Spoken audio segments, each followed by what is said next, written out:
My apologies, I don't bring more charts. I'll try to get through these a little bit quickly. Some are really just marketing charts. This one says that capacity is going to grow. I think we all agree with that. Some really good data points that were presented on that. In terms of, what does that mean for the operators and service providers? The very important thing that everybody focuses on is, how do you reduce CapEx? So how do you build, these massive data centers and these huge scalings of the underlying fiber optic infrastructure without spending 100 times or 10,000 times as much? That's the sort of obvious ones, but as well as the OpEx component. If you look at technology trends, equipment hardware pricing has kept on going down by whatever metric you want to measure it, cost per bit or cost per switching speed or whatever. Whereas OpEx is tied to inflation, to energy costs, to real estate costs, and so on. So the more space you use, the more power you use, the more people you need, and so on. Those costs don't go down. In fact, they go up, especially as your network bandwidth increases exponentially. And then there's service speed, more and more as a differentiator. So those things are becoming very important, just as much, sometimes even more important than just purely the CapEx component. So I'm going to try to touch on a few of these in here, just sort of throw out a few data points out there to stimulate some thinking. So I'm going to look at specifically three things, in both the IP and the optical network layers. One, the router interface cost. I don't think I'll be saying anything here that's new to anybody. Looking at one way that IP and optical architectures can evolve in unison to minimize CapEx costs, and then also looking at scaling of capacity requirements and how photonic integration can help address that. So, IP versus Ethernet interfaces, I guess this is being widely covered, but we've done some studies and looking at things. Clearly, it's much more cost effective to build an IP network core using Ethernet interfaces, whichever way you slice it. Right here is showing 10 gig PAS interfaces versus 10 gig Ethernet, whether it's 40 gig PAS, either way, there's always a very clear price difference between those. Interestingly as well, you could build IP core networks with IP routers, but you could also use layer 2 switches that do routing as well. And those provide even greater cost benefits than just switching from PAS to Ethernet interfaces off your routers. So, right now, part of what's been limiting the deployment of these layer 3 Ethernet switches is just the scalability or the size of those switches. Obviously, those vendors are starting to see more and more pull, into the core market, and they're looking at scaling those platforms. From a IP network architecture standpoint, a lot of IP networks still today are, they're interconnected. The trunks between the routers are interconnected over fiber using wavelengths. So whether that's a service provider like MSN or others that own their own dark fiber or lease wavelengths from a carrier, those router ports are interconnected to each other.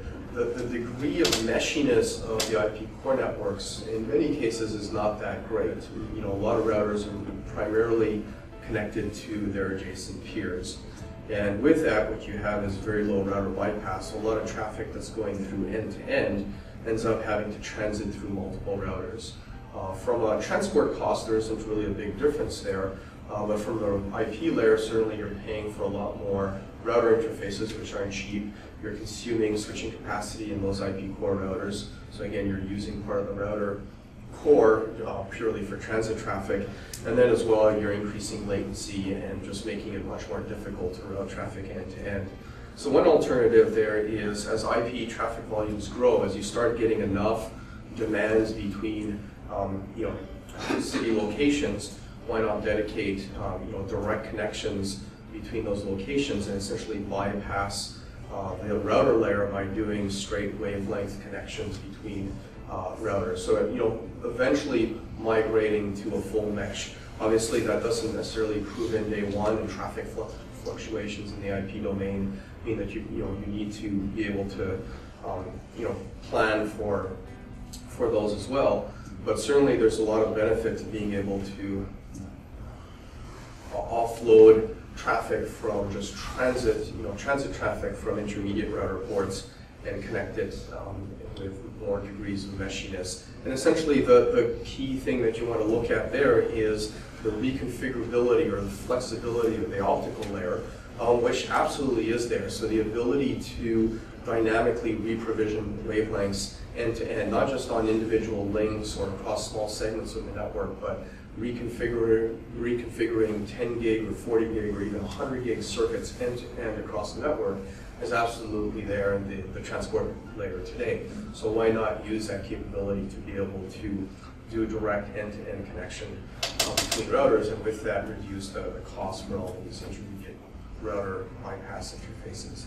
So this is just some numbers modeling that we've done on a typical reference IP, an optical network reference model, modeled over 18,000 kilometer network, 96 city nodes, and 18 core IP nodes. What you find is that as traffic volume scales on the network, so it scales from sub-terabits in terms of total traffic IP traffic volumes into the multiples of terabits, you can get pretty important cost savings just from IP bypass alone in the 30% range in the IP layer. And interestingly, in the WDM layer as well, because you're not paying for all of those WDM interfaces at those intermediate points to get the traffic on and off the IP layer. So some really interesting savings that are possible by more closely leveraging the optical capabilities in the transport layer to help re-architect or optimize the architecture in the IP layer. So there's a lot of discussion around scaling. An interesting data point here, which we've compiled from a few service provider networks, is take the largest optical backbones in the industry. Just slice the fiber at any arbitrary point. The fiber between Salt Lake City and Denver, between Houston and El Paso. What's the typical cross-sectional capacity on those networks? Today, there's several hundred gigabits of capacity. So a lot of the large network operators, AT&T, Verizon's, level 3s, XOs, and so on, have several hundred gigs or 40, 80 wavelengths and 10 gigs of capacity in their network cross-sections. And pretty much all the service operators, service providers, are saying that they're going to continue to see the capacity growth on their networks driven by IP and all the applications growing anywhere between 50 to 100% per year. The sort of consensus number we've heard a lot is 75% per year growth. So extrapolate that out a few years, and by 10 years from now, you're going to be deploying more capacity on your network each year than networks have as total capacity today. In other words, you're going to have to scale by a factor of 100 to 1,000 over the next decade. And how do you do that? How do you physically get 100 times or 1,000 times more data carrying capacity over the fiber without having data centers that are 1,000 times as big and consume 1,000 times more power, and you're deploying 1,000 transponders more per year? So, what does this mean for the optical layer?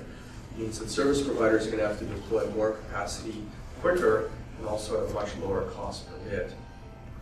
Just one sort of example of what this means from a tangible standpoint, look at transponders that are added to networks. In this example, using sort of the best case today of deploying 40 gigabit transponders. So, if you need to add a couple hundred gigs of capacity on any link in the network, you're deploying 5 transponders at each end. Well, based on that capacity scaling, next year you're going to need to add a little bit more than double those transponders.